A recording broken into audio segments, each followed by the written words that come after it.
Next, Mr. Joe Lawson.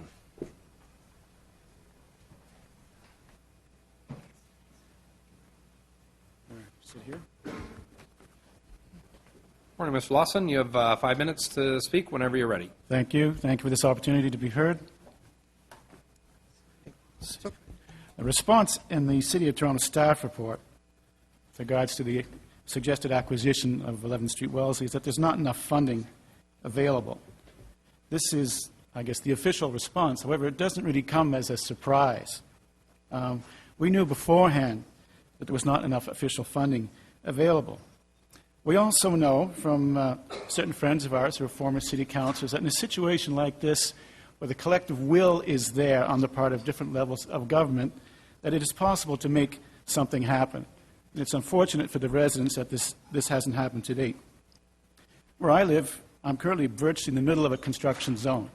There's construction happening on all three sides of where I live at 44 St. Joseph Street.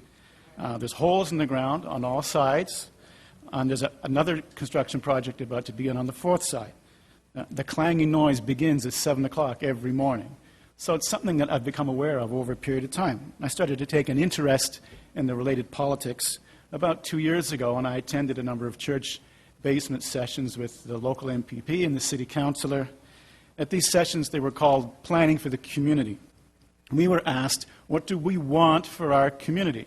And we were asked to fill in these little sticky pieces of paper and stick them up on a board. And the one item that came up at the top of the list every single time was additional green space. So my question is, in the 2-year period, what has actually happened? What's materialized as far as obtaining additional green space? Not much, it seems. A good number of people in our community are really angry now over the fate of 11 Wellesley Street West. We've prepared letters, petitions, held meetings with our city council and with the MPP. Our provincial MPP alluded to certain conditions that might be present in an agreement of purchase and sale. Politicians have used this issue as an opportunity to gather a certain amount of attention in the media. And we understand that governments at every level are under a lot of financial pressure. We know that. Based on this document that is called the quote-unquote optimal use study commissioned by the province of Ontario, a price tag for that land is in the neighborhood of $50 to $60, $65 million. To me, that report seems to be fairly disingenuous because the term optimal use, it presumes its own conclusion, that the optimal use, quote-unquote, is predetermined to be for the sale of large-scale condominium units. In other words, it equates optimal with that result that's going to garner the maximum amount of dollars possible for the government. Okay? I mean, members of the public tend to become a little bit cynical when we learn of waste in government spending.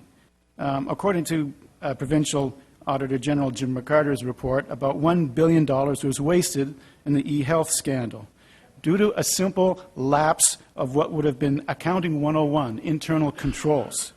The amount that was squandered could have purchased 50 parks of the size of 11 Wellesley Street West, even at the inflated price the governor's asking for it. The sale of 11th Street Wellesley only provides a one-time financial shot in the arm. And once that land is gone, it's gone for good. There won't be a chance for another shot in the arm. This current policy of downtown densification, in my opinion, has the potential to be a penny-wise, pound-foolish type of approach to urban development. There is a cost associated with this type of densification that's not immediately reflected in short-term financial results. This cost, however, will eventually be realized in terms of the increasing stress level and the mental health situation of the residents of downtown neighborhoods. Some of the new condominium developments that have recently been constructed in this area are fairly small. Some of them have under 400 square foot of area. Now, picture yourself in the situation of being a newly minted MBA or a new graduate who gets a first job in a high-stress situation working on Lower Bay Street, and you come home at the end of the day to your little closet-type condominium in what amounts to a glorified high-rise dormitory. You may be feeling a certain amount of stress. Where are you going to go for a certain amount of recreation? Maybe you might like to go to a park. What's kind of difficult to do if there are no parks in the area? These smaller condominium units do not attract significant numbers of families. I know the issue of families was just brought up here.